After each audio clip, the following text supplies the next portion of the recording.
자, 뉴스를 통해 보셨겠지만 7월 초부터 중국 중부와 남부 지방에 엄청난 비가 쏟아져서 도시가 마비되고 도로는 물론 고속도로도 무너지고 철도도 끊기고 산사태가 일어나 마을이 잠기는, 도시 자체가 막 다 잠기는 그런 일이 일어났습니다. 더군다나 중국에서 두 번째로 크다는 담수호인 그 퉁팅호를 제가 찾아보니까 이 평소에 제주도보다 큰 호수더라고요. 그리고 거기에 만수가 되면은, 물이 가득 차게 되면은 전라남북도를 합한 것보다도 더 큽니다. 그러니까 이 상상을 할 수 없어요. 중국이라는 나라는. 예. 그 호수의 제방이 한 200m 이상 붕괴돼 가지고 물이 그냥 근처 도시로 쏟아져 내려서 도시가 다 잠겨버리는 그런 일들이 일어났습니다. 자, 홍수가 나서 물이 흘러가는 모습을 보면은 마치 자연이 화가 난 모습처럼 보입니다. 수많은 자동차와 심지어 사람들도 무기력하게 떠내려가는 모습을 볼 수가 있어요. 예. 자연 앞에서는 정말 인간이 아무것도 아니구나 하는 것을 느낄 수밖에 없는 그런 장면들이 요새 그 뉴스나 또 인터넷에서 많이 볼 수 있습니다. 자, 오늘 말씀도 그 홍수와 관련된 그 말씀인데, 노아 시대의 홍수 심판이 끝난 후의 모습입니다. 하나님께서 죄로 가득 찬 세상을 홍수로 심판하셨어요. 물로 깨끗하게 청소하신 겁니다. 그리고 그 시대 의인으로 인정받은 노아와 함께 새로운 시대를 시작하고자 하신 거예요. 말씀에 보면 비가 그치고 거의 1년이 지나서 마침내 땅이 드러나고 방주에 있던 노아와 그의 가족들과 동물들이 땅으로 나왔습니다. 황폐하고 처참한 모습이었지만 이곳저곳에 풀이 다시 돋아나기 시작하고 세상이 다시 생명의 역사를 시작하는 모습이 보였습니다. 그때 노아가 하나님께 제단을 쌓고 모든 정결한 짐승과 새 중에서 제물을 취해서 번제를 드렸다. 감사의 제사를 올린 겁니다. 그러자 하나님께서 그 향기를 받으시고 내가 다시는 사람으로 말미암아 땅을 저주하지 않겠다라고 말씀하셨어요. 우리가 읽지 않았지만 9장 11절에 보면은 내가 너희와 언약을 세우리니 다시는 모든 생물을 홍수로 멸하지 아니할 것이다. 땅을 멸할 홍수가 다시는 있지 않을 것이다. 그렇게 말씀했습니다. 하나님은 왜 세상을 다 멸망시키신 후에 다시는 세상을 물로 멸하지 않겠다 그렇게 다짐하셨을까요? 세상이 다 멸망한 것을 보고 마음이 아파서 그랬을까요? 오늘 21절 말씀에 보면은 사람의 마음이 계획하는 바가 어려서부터 악하기 때문이다. 그랬습니다. 그러니까 하나님께서 홍수 이후에 사람의 마음이 악하다는 것을 아신 것이 아니라 홍수 이전부터 사람이 그러하다는 것을 이미 알고 계셨다는 거예요. 그러면은 인간이 그렇다는 것을 다 알고 계시면서 왜 세상을 물로 심판하실 것일까? 이 두 가지 이유를 생각해 볼 수 있는데, 첫째는 죄악으로 가득 찬 이 세상은 멸망해도 당연하다라는 것을 세상에 보여준 겁니다. 오늘날에도 사람들이 세상을 보면서 야, 세상이 정말 악하네. 또 사람을 보면서 어떻게 인간이 이렇게 악할까? 세상에 악한 그 뉴스들이 막 나올 때마다 그런 한탄을 합니다. 이 홍수 심판을 통해서 하나님이 우리에게 하신 말씀은 인간인 너희가 그렇게 생각하지 말라는 거예요. 인간이 원래 악하기 때문에 인간이 사는 세상이 악하다는 거예요. 그러니까 그런 세상은 망해도 당연하다는 거예요.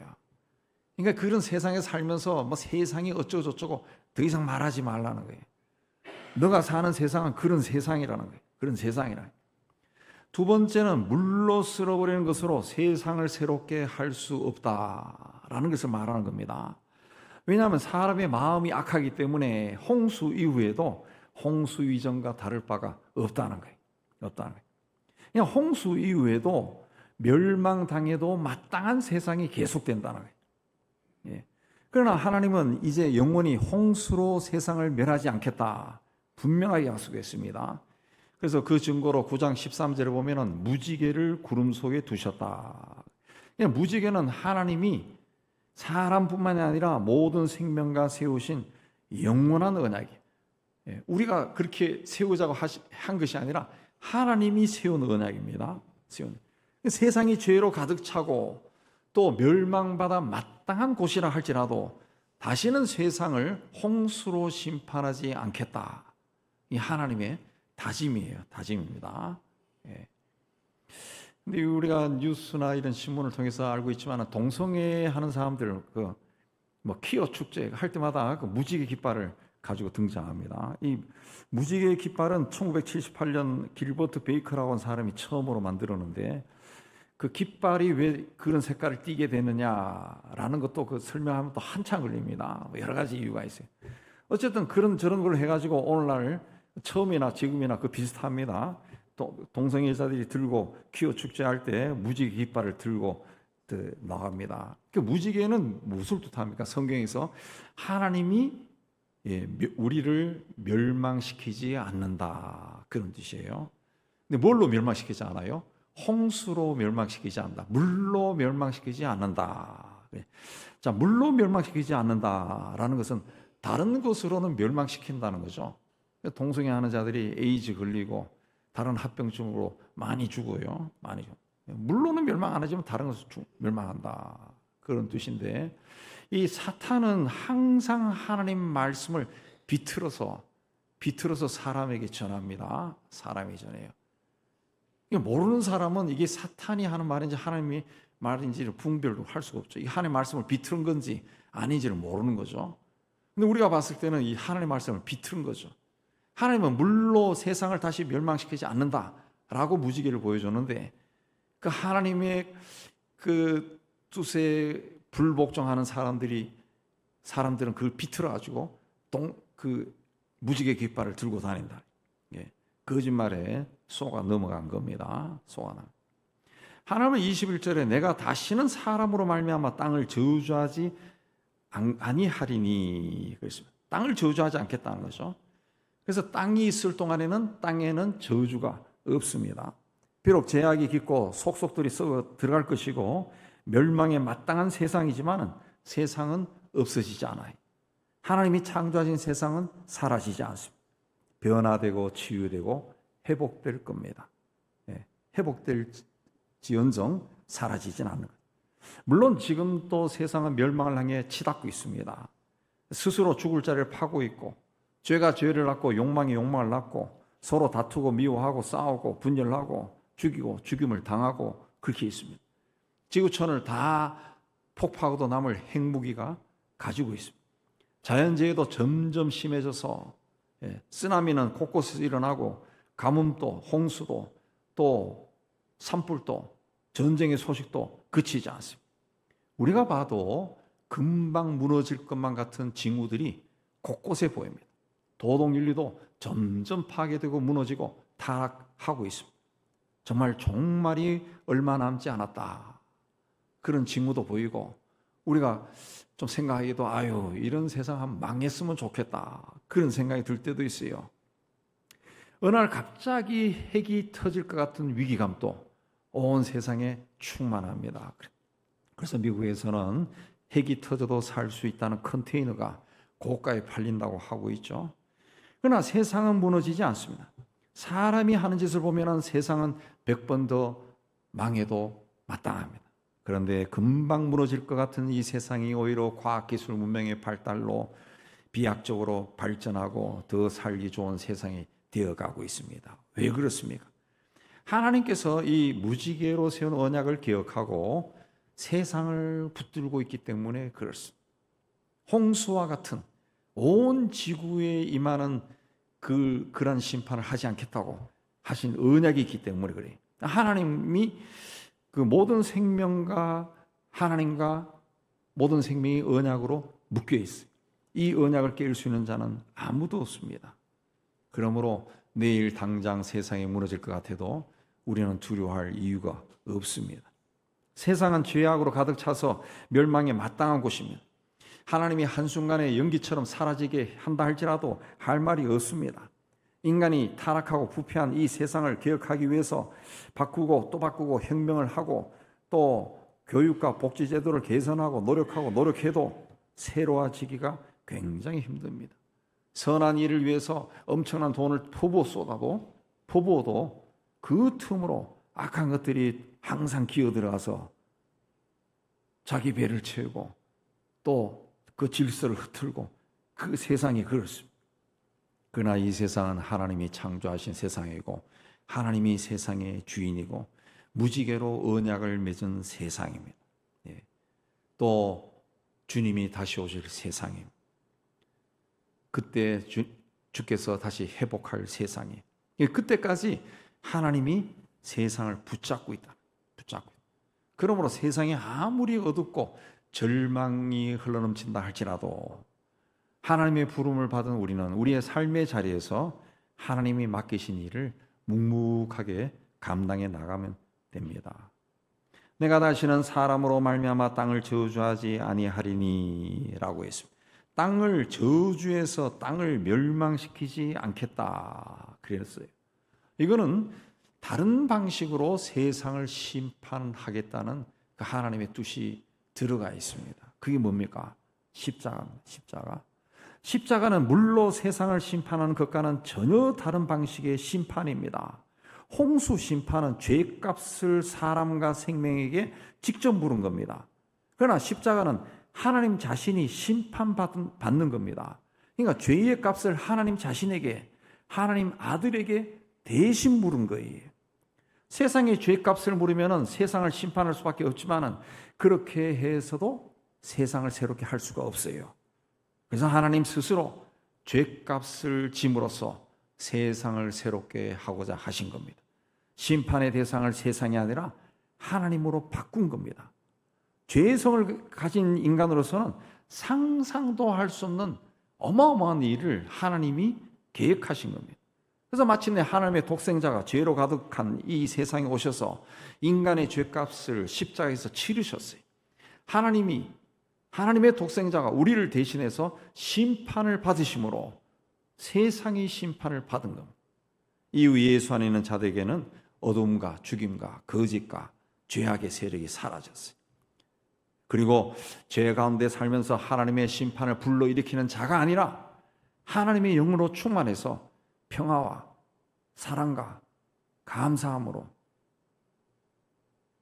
새롭게 된 삶을 살기 시작한 겁니다. 그리스도 예수 안에서 새로운 피조물로 살기 시작한 거예요. 땅이 있을 동안에는 이 말씀은 언젠가는 땅이 없어질 날이 있다는 그런 뜻입니다. 계시록에도 보면은 내가 새 하늘과 새 땅을 보니 처음 하늘과 처음 땅이 없어졌고 바다도 다시 있지 아니하리라. 하나님께서 다시는 홍수로 심판하지 않겠다라고 말씀하셨지만은 그 말씀은 이 땅에는 끝이 있다. 그런 뜻이 포함이 되어 있는 겁니다. 그 날이 언제입니까? 주님이 다시 오시는 날입니다. 주의 날이 도적같이 오리니 그날에는 하늘이 큰 소리로 떠나가고 물질이 뜨거운 불에 풀어지고 땅과 그 중에 있는 모든 일이 드러나리다. 땅과 그 중에 있는 모든 것이 사라진다. 하나님이 지금은 세상의 악을 보고 땅을 저주하지 않고 심판하지 않겠지만은 그 땅이 사라질 날이 올 것이라는 거죠. 그전에는 주님께서 땅이 받아야 할 심판을, 인간이 죄로 태어날 때부터 악한 인간이 받아야 될 그 심판을, 저주를 예수께서 대신 받겠다는 그런 선언입니다. 우리는 이 은혜를 받았습니다. 그러므로 이 땅에 사는 동안 우리를 구원하신 주님께 감사하고 삶이 다하는 그날까지, 또 땅이 새로워지는 그날이 올 때까지 주님과 동행하는 복을 누리시기를 주의 이름으로 축복합니다. 두 번째, 심고 거둔 일이 계속될 것이다. 오늘 말씀에 심고 거둔다, 심음과 거둠은 씨를 뿌리고 묘목을 심고 때가 되어 수확하는 것을 말하는 것이 아니라 사람이 활동하고 생활하는 것을 뜻합니다. 잠언 1장에 사람은 자기 행위의 열매를 먹고 산다. 그 행위라, 사람의 행위가 심는 것이고 그 열매는 거두는 겁니다. 노아가 방주를 지은 것은 심은 것이고 홍수에서 구원받은 것은 거둔 겁니다. 그러나 노아 시대 다른 사람들은 심고 거둔 일을 제대로 하지 못해서 멸망했어요. 땅이 있을 동안에는 심음과 거둠이 쉬지 아니하리라. 그랬습니다. 따라서 살면서 선을 심으면 선을 거두고 악을 심으면 악을 거두게 되는 겁니다. 성령과 하나님 말씀에 순종해 살면 복을 받는 겁니다. 그러므로 무엇보다도 우리 마음에 하나님 말씀을 많이 심어야 돼요. 예수님은 하나님 말씀이 우리 마음에 뿌려지는 씨라고 말씀했습니다. 우리 마음에 뿌린 하나님의 말씀이 잘 자라서 100배, 60배, 30배의 결실을 얻어야 돼요. 말씀에 보면은 이런 결실은 어느 땅에서 일어난다 그랬습니까? 좋은 땅에서 일어난다. 그냥 우리 마음밭이 좋은 땅이 되게 해야 돼요. 선한 마음으로, 긍정적인 마음으로, 주님의 인도하심을 사모하는 마음으로 우리 마음밭을 좋은 땅으로 만들어 가야 돼요. 그러면은 나에게 뿌려진 말씀의 씨가 자라서 풍성한 열매를 맺는 겁니다. 또 하나님께 물질의 씨도 뿌려야 됩니다. 고린도후서 9장 5절에 적게 심는 자는 적게 거두고 많이 심는 자는 많이 거둔다 그랬습니다. 예. 이 말씀이 굉장히 유명한 말씀인데 이 말씀의 배경이 뭡니까? 연보입니다. 연보. 그러니까 씨를 적게 심으면 적게 거두고 많이 심으면 많이 거둔다는 거예요. 많이 거둔. 예. 연보도 그렇지만 세상에서도 그렇습니다. 씨를 많이 뿌리면 많은 열매를 얻을 수가 있어요. 그러나 안 심으면 거둘 것이 없어요. 아무리 비옥한 땅이라 할지라도 옥수수 씨앗을 뿌려야 옥수수를 거둘 수가 있는 것이 뿌리지 않고 뭘 거둘 수 있어요. 옛날 우리나라가 가난하던 시절에 이 땅에 살던 우리보다 먼저 믿었던 믿음의 조상들, 할아버지, 할머니들 그때는 가난했어요. 그 헌금할 돈이 없었어요. 그때는 쌀이나 보리쌀이나 또 채소나 뭐 이런 것들을 하나님께 가져와서 바쳤습니다. 그게 이제 오랫동안 남아있었던 전통 중에 하나가 이제 성미죠, 성미. 우리 교회도 한 20년 전까지 성미함이 있었어요. 예, 헌금함 옆에 성미함이 있었어요. 예. 성미를 그걸 바쳤습니다. 가나안 나라에 가서 선교하는 선교사들 이야기를 또 들어보면은 그들도 그럽니다. 그 가나안 나라에서 예수 믿은 사람들에게 믿고 신앙생활할 때 하나님 앞에 나올 때는 빈손으로 나오지 말고 그냥 야생 열매라도 가지고 와서 바쳐라. 그 이야기다. 바나나 하나라도 가지고 와서 바쳐라. 그냥 네가 뭔가를 수고해서 가지고 와서 바쳐라. 수고해서 얻은 것을 바쳐라. 그렇게 가르친다. 보리떡 5개와 물고기 2마리를 바쳤기 때문에 5,000명이 배부르게 먹고 12강주리가 가득 차게 거뒀습니다. 하나님께 드린 것이 없으면 하나님께서 복을 주시려고 해도 그릇이 없어요. 그릇이 없어요. 어린 시절에 어머니 그 심부름으로 뭔가 뭐 떡을 한다든가 뭘 하면 이웃집에 많이 갖다 줬어요. 그럼 어떤 이웃은 우리가 갖다 준 그 그릇에 자기 거를 또 담아줘요. 그러니까 아무 그릇이 없으면 줄 게 없어요. 줄 거 없어요. 옛날에는 비닐봉지가 있습니까? 없어요. 아무것도 없어요. 그릇이 있어야 그릇으로 가져갔어요. 하나님께서 복을 주려고 해도 이 사람이 나에게 바친 그릇이 없어. 아무것도 없어요. 씨도 없어요. 그럼 하나님이 못 주는 겁니다. 분명히 성경에도 11조를 심으면은 너의 창고에 복을 빈 곳이 없을 정도로 채워준다. 그랬습니다. 파채야 받는 겁니다. 또 우리는 우리 자식을 믿음으로 심어야 됩니다. 심어야 돼요. 양육하는 거죠. 우리 자녀들이 부모보다 믿음이 좋은 사람으로 세워지도록 기도하고 말씀으로 가르치고 우리 자식들이 다 우리 마음대로 되지 않습니다. 그래도 그들 위해서 기도를 쉬지 않고 해야죠. 예수 이름으로 계속 선포해야죠. 그럼 어느 순간에 내가 세상을 떠난 후에라도 이 아이에게서 어떤 변화가 일어나는 겁니다. 제가 목사 된 건 뭐 대단한 자랑거리도 아닌데 우리 집에서는 제가 목사 된다는 걸 아무도 생각한 사람이 없어요. 그래서 제가 막 그렇다고 해서 제가 망나니로 살은 건 아닌데 아무도 기대를 안 했어. 아무도. 할아버지도 기대 안 하고 어머니조차도 어머니는 저보고 신학하라고 이야기했지만 목사 된다는 기대를 전혀 안 했어요. 제가 그냥 결정해서 간 거예요. 거기에 이제 조상들의 기도가 있겠죠. 제가 그 후배 목사가 목회하는 교회가 이제 성남 어느 지역에 있는데 처음에는 그 비닐하우스 있는 데다가 교회를 굉장히 잘 졌더라고. 석조로 잘 졌어요. 크지는 않은데 한 막 꽉 차면 한 300명 들어가겠나요? 우리 본당이 우리 정도 되는데 우리하고는 비교할 수 없을 정도 잘 지었어요. 무대가 막 움직입니다. 막. 그래서 거기서 뭐 가수들도 데려와서 오페라 가수도 데려와서 가곡의 밤도 하고 막 그래. 이 친구 취미가 고상해서 그 교회를 어떻게 지었느냐? 교인도 뭐 100명도 안 되는 한 50명 될 때 지었는데 어떻게 지었냐? 자기가 있던 그 교회 부목사로 있던 그 큰 교회죠.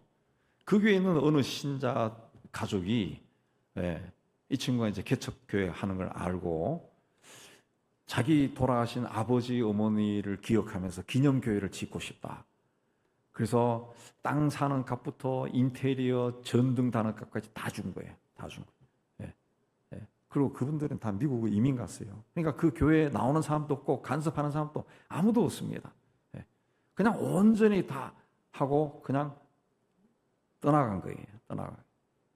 그 대단한 믿음이죠. 대단한 믿음. 아무리 돈이 많아도 그렇게까지는 안 합니다. 안 합니다. 해놓으면 간섭하고 싶지. 근데 그걸 안 한다. 그 자녀들을 그 믿음으로 잘 키우면 그보다 더 큰 축복이 없죠. 또 이웃에게도 선을 해야 됩니다. 선한 일을. 갈라디아 6장에 보면 우리가 선을 행하되 낙심하지 말지니 포기하지 않으면 때가 이름에 거두리라. 기회 있는 대로 모든 이에게 착한 일을 하되 믿음의 가정들에게 할지니라. 선행은 하나님의 뜻을 이루는 것이고 악행은 하나님의 뜻에 반발하는 겁니다. 하나님을 떠나 욕심에 사로잡혀 악행을 저지른 아간은 돌에 맞아 죽었어. 가룟 유다와 아나니아와 삽비라도 비참하게 죽었습니다. 그러나 하나님의 뜻을 쫓았던 아브라함과 이삭과 요셉은 복을 받았어요. 바울도 많은 나라에 복음을 전하고 교회도 많이 세웠어요. 우리도 이웃을 위해 중보기도 하고 섬기고 봉사하고 대접하고 사랑하고 나누고 베풀어야 돼. 그런 흔적들이 내 이웃에게 있어야 돼. 사도행전을 보면 도로가 죽었을 때 도로가에 도움을 받았던 사람들이 부녀자들이 다 찾아와가지고 베드로에게 울면서 그 사람이 나에게 이것도 해줬어요, 이것도 해줬어요. 그런 사람이 있어요. 그런 사람이.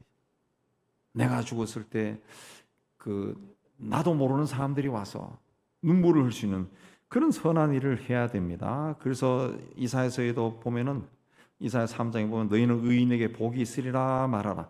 그들의 행위의 열매를 먹을 것이요 악인에게는 화가 있으리니 그의 손으로 행한 대로 그가 보응을 받을 것이다. 콩 심은 데 콩나고 팥 심은 데 팥을 거둡니다. 심는 것을 거둬요. 심지 않은 것을 거둘 수가 없어요. 거둘 수가 없습니다. 좋은 것을 풍성하게 거두기 위해서는 피와 땀과 눈물을 흘려야 됩니다. 자기 희생을 해야죠. 막 눈물 없이 노력 없이 얻을 수 있는 것은 하나도 없습니다. 하나도 없습니다. 등산도 산 정상에 올라가려면 얼마나 힘듭니까? 참고 올라가야 돼요. 한 걸음 한 걸음 올라가는 거죠. 뭔가 이 눈물을 흘려야 됩니다. 하나님은 심는 자에게 거두게 하십니다. 이제 무더위에 지치기 쉬운 날이 이제 계속되는데 뭐 우리 늘 경험하지만 이 7월 말에서 한 3주 정도 지나면은 또 사람이 또 살 수 있는 그런 계절이 옵니다. 그러나 환경을 떠나서 눈물을 흘리면서도 씨를 뿌린 자는 반드시 기쁨으로 거둔다. 그랬습니다. 좋은 것을, 선한 것을, 아름다운 것을 많이 심어서 풍성하게 거두는 여러분 되시기를 주의 이름으로 축복합니다. 세 번째, 자연 환경의 변화가 계속될 것이다. 땅이 있을 동안에 사람들은 더우면 덥다, 추우면 춥다, 투덜거립니다. 사실 가만히 살아보면은 그 사는데 가장 좋은 계절은 봄과 가을인 것 같아요. 가을. 근데 봄과 가을은 언제 시작했고 언제 끝난지 모르겠어요. 금방 지나갑니다.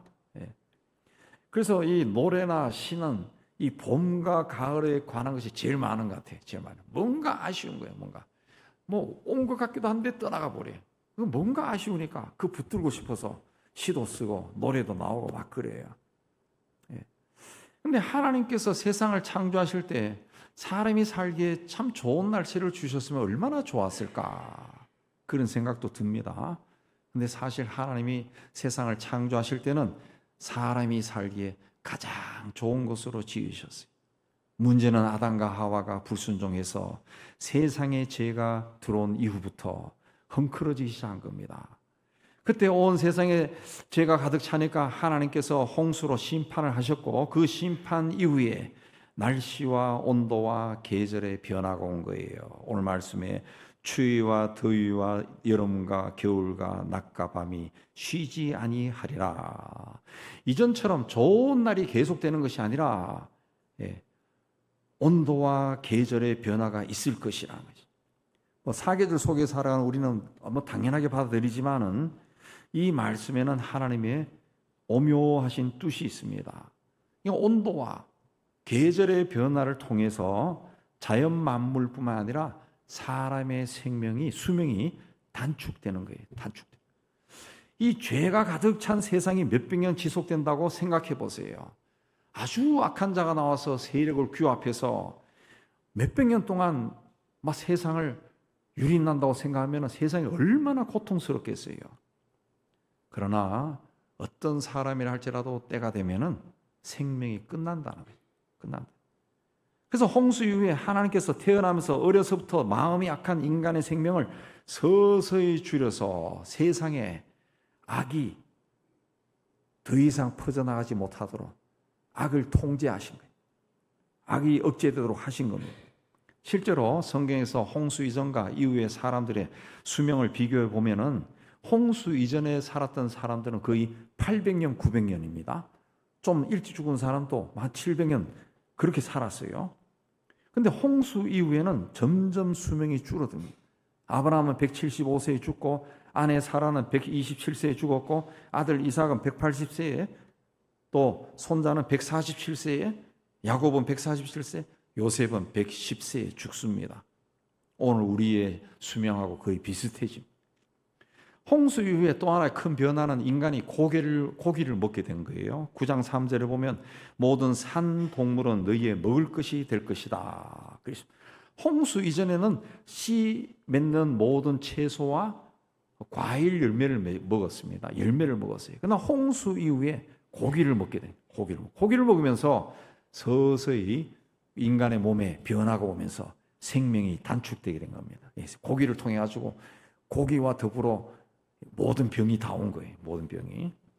자, 홍수 심판 이후에도 인간의 죄악을 따라서 하나님이 심판을 한다 그러면은 사람은 태어나서부터 악하기 때문에 땅에 살아남아 있는 사람이 없을 거예요. 그렇다고 해서 그대로 두면은 또 세상은 죄로 가득 차게 될 겁니다. 그래서 하나님께서 인간의 수명을 단축시킨 거예요. 동물도 단축시킨 거예요.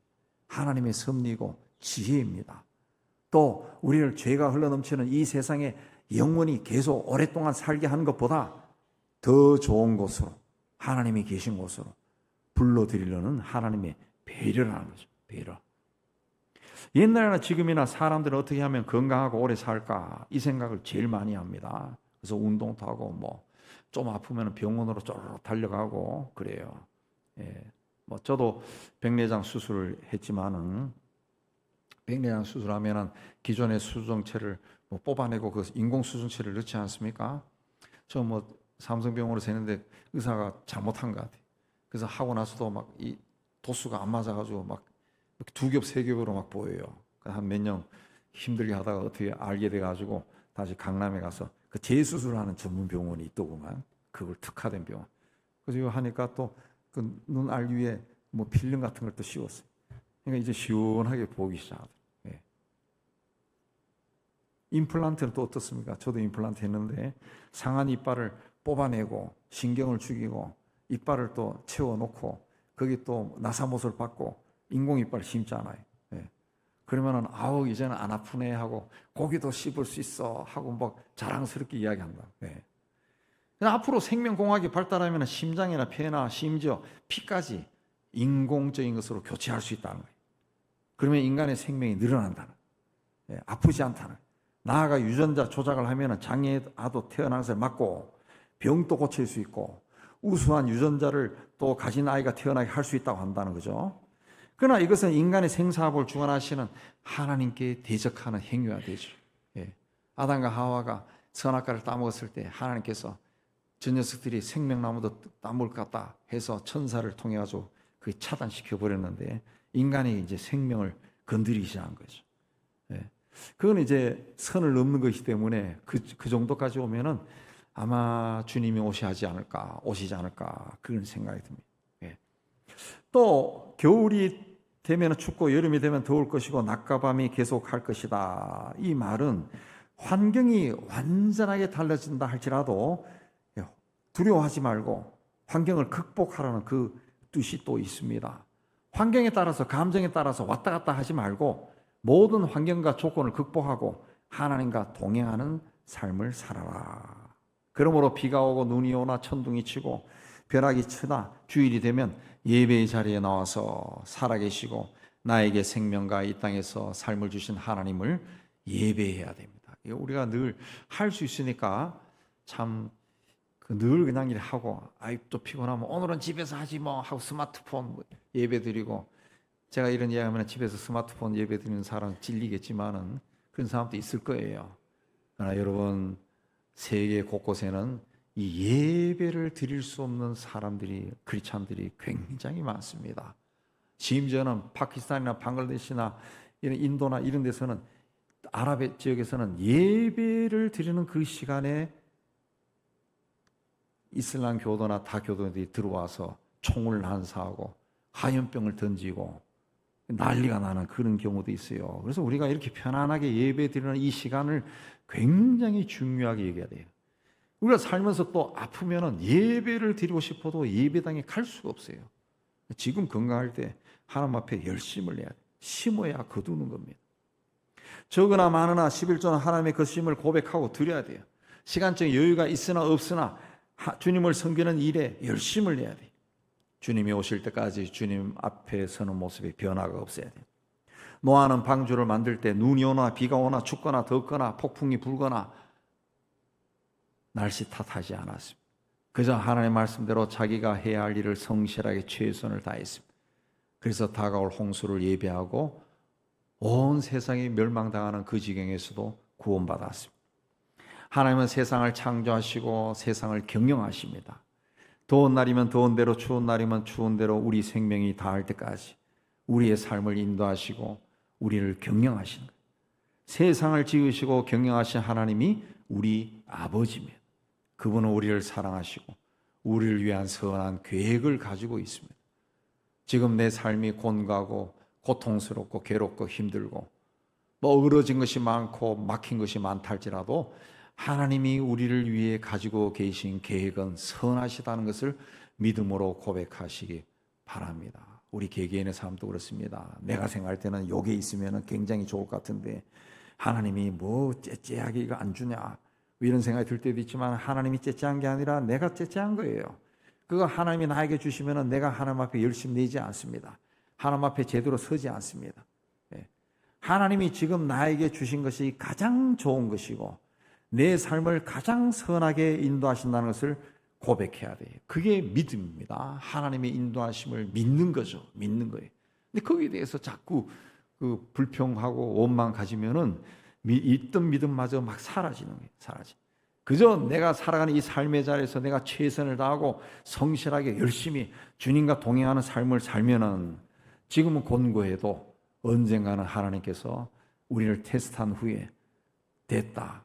그러면 문을 여는 겁니다. 여는 거예요. 그러므로 우리는 하나님의 선하신 뜻에 순종하고 하나님의 인도하심을 따라가야 돼요.